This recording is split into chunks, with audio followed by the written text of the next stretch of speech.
आज हम आर्तव चक्र या मेंस्ट्रुअल साइकिल का अध्ययन करेंगे। ये मादा प्राइमेट्स में ये चक्र होता है। देखिए, जो मादा प्राइमेट्स में अंडाणु या ओवम बनने की प्रक्रिया लगभग 28 दिन में पूरी होती है। तो इसी चक्र को हम आर्तव चक्र या मेंस्ट्रुअल साइकिल कहते हैं। तो जब मेंस्ट्रुअल साइकिल शुरू हो जाती है, जब आर्तव चक्र शुरू हो जाता है, तो जो मादा प्राइमेट है वो गर्भधारण के सक्षम हो जाती है। आइए अब हम आर्तव चक्र की पूरी प्रक्रिया को विस्तार से समझते हैं। देखिए, सबसे पहले हम देखते हैं कि आर्तव चक्र या मेंस्ट्रुअल साइकिल है क्या। देखिए, जो मादा प्राइमेट हैं जैसे मनुष्य, बंदर इत्यादि, उसमें होने वाले जो जनन चक्र है उसको आर्तव चक्र या मासिक धर्म या मेंस्ट्रुअल साइकिल कहते हैं। स्त्रियों में यह चक्र लगभग 28 से 29 दिनों की अवधि के बाद दोहराया जाता है। और जो प्रथम ऋतुस्राव है इसकी शुरुआत यौनारंभ में अर्थात प्यूबर्टी की एज में होती है, जिसे रजु दर्शन या मेनार्के कहा जाता है। ये वो एज है जब इस साइकिल का मतलब है इस एज में कि अब इस एज में अंडाणु का बनना शुरू हो गया है। ये इसका मतलब यह है कि अब जो मादा है वो जो है गर्भधारण के लिए तैयार हो गई है, वो गर्भधारण के सक्षम हो गई है। और लगभग 50 वर्ष की आयु में यह चक्र बंद हो जाता है। इस स्थिति को रजोनिवृत्ति या मेनोपॉज कहते हैं। इसका मतलब यह है कि अब मादा में अंडाणु का बनना बंद हो गया है, अर्थात अब मादा जो है वो गर्भधारण नहीं कर सकती, उसमें ये क्षमता खत्म हो गई है। अब हम देखते हैं कि जो ये मेंस्ट्रुअल साइकिल है इसका रेगुलेशन कौन कौन से हार्मोन करते हैं। देखिए, आर्तव चक्र का नियमन जो है एस्ट्रोजन तथा प्रोजेस्टेरोन हार्मोन द्वारा होता है, तथा इनके स्राव को अग्र पीयूष ग्रंथि से स्रावित होने वाले गोनेडोट्रोपिक हार्मोन नियंत्रित करते हैं। इसमें जो प्रमुख हार्मोन है उनमें है पुटिका प्रेरक हार्मोन या फॉलिकल स्टिमुलेटिंग हार्मोन, जिसे FSH भी कहते हैं। ये अंडाशय में ग्रेफियन फॉलिकल के परिपक्वन को प्रेरित करता है अथवा अर्थात उसके मैचुरेशन को ये इंड्यूस करता है। तथा दूसरा हार्मोन है ल्यूटिनाइजिंग हार्मोन या LH।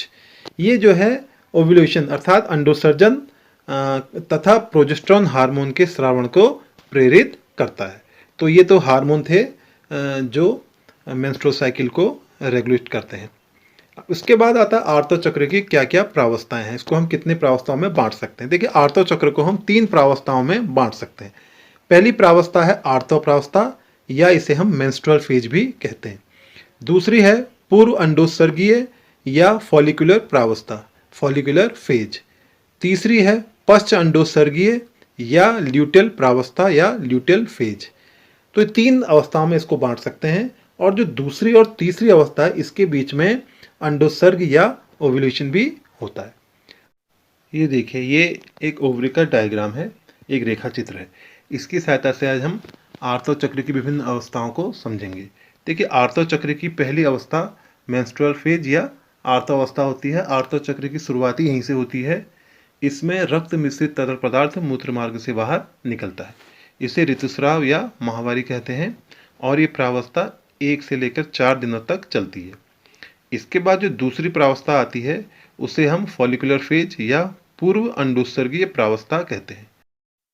ये प्रावस्था 4 से 14 दिन तक चलती है। और यहाँ पर ये बता देना आवश्यक है कि इस प्रत्येक स्त्री में ये समान नहीं होती। आर्तव चक्र की अवधि और उसकी प्रावस्थाओं की अवधि समान नहीं होती। किसी में ये 4 से 14, किसी में 5 से 15 या 4 से 15 भी हो सकती है। और इस अवस्था में, इस प्रावस्था में पिट्यूटरी ग्लैंड से एक हार्मोन जिसे FSH या फॉलिकल स्टिमुलेटिंग हार्मोन कहते हैं, वो सिक्रीट होना शुरू हो जाता है। और ये हार्मोन जो है ओवरी को, अंडाशय को फॉलिकल बनाने के लिए प्रेरित करता है। ये देखिए, फॉलिकल बन गए। अब जो है अंडाशय में लगभग 5 से लेकर 20 तक फॉलिकल बनते हैं और प्रत्येक फॉलिकल के भीतर एक अपरिपक्व अंड होता है। और इसमें से जो है ज़्यादातर केस में प्रायः जो है एक फॉलिकल परिपक्व होता है, वृद्धि करता है, परिपक्व होता है और ग्रेफिन फॉलिकल में बदल जाता है। अब ग्रेफिन फॉलिकल यहाँ एस्ट्रोजन नामक हार्मोन का स्राव करने लगता है। एस्ट्रोजन मादा हार्मोन है, मादा जनन हार्मोन है और ये इसके प्रभाव से गर्भाशय तथा फैलोपियन नलिका में ऊतकों की वृद्धि होने लगती है। इसके बाद धीरे धीरे एक अन्य हार्मोन है पीयूष ग्रंथि से साबित होता है, LH हार्मोन, ल्यूटिनाइजिंग हार्मोन। इसका स्तर भी बढ़ने लगता है और प्रायः चक्र के 14वें दिन LH का जो स्तर है, LH का स्रावण है, LH का सिक्रीशन है, वो अपने अधिकतम स्तर पर होता है। इसे हम LH सर्ज कहते हैं और ये ग्रेफिन फॉलिकल को फटने के लिए प्रेरित करता है। देखिए यहाँ पर ये इस अवस्था के अंत तक, फॉलिकुलर फेज के अंत तक ग्रेफिन फॉलिकल फट गया।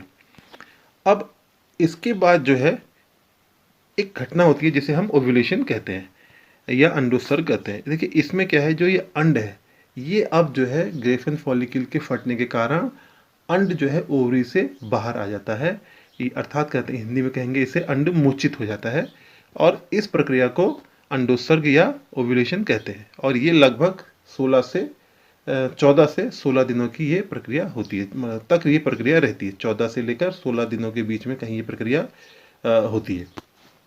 इसके बाद अब अंतिम स्टेज है इसकी, तीसरी स्टेज, इसको ल्यूटेल फेज या ल्यूटेल प्रावस्था कहेंगे। ये पश्च अंडोत्सर्ग की प्रावस्था, अर्थात ये अंडोत्सर्ग के बाद शुरू होती है।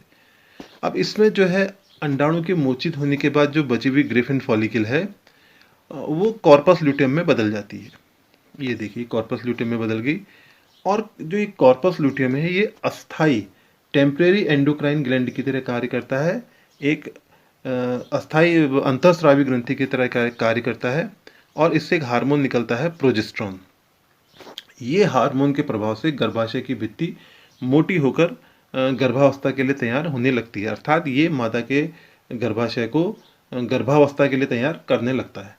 अब अगर यहाँ पर शुक्राणु आ गया और निषेचन हो गया तो ये सगर्भता कहेंगे, इसे हम प्रेगनेंसी कहेंगे। तो एक प्रक्रिया होगी, निषेचन के बाद सगर्भता, प्रेगनेंसी हो जाएगी और ये जो साइकिल है ये यहीं पर रुक जाएगा, आर्तव चक्र यहीं पर रुक जाएगा। अर्थात मतलब अंडाणु का निषेचन अगर हो गया, सगर्भता आ गई तो ये आर्तव चक्र यहीं पर बंद हो जाएगा और अब जो मादा में, जो स्त्री में आर्तव चक्र की प्रक्रियाएं शुरू नहीं होंगी, आर्तव चक्र बंद हो जाएगा।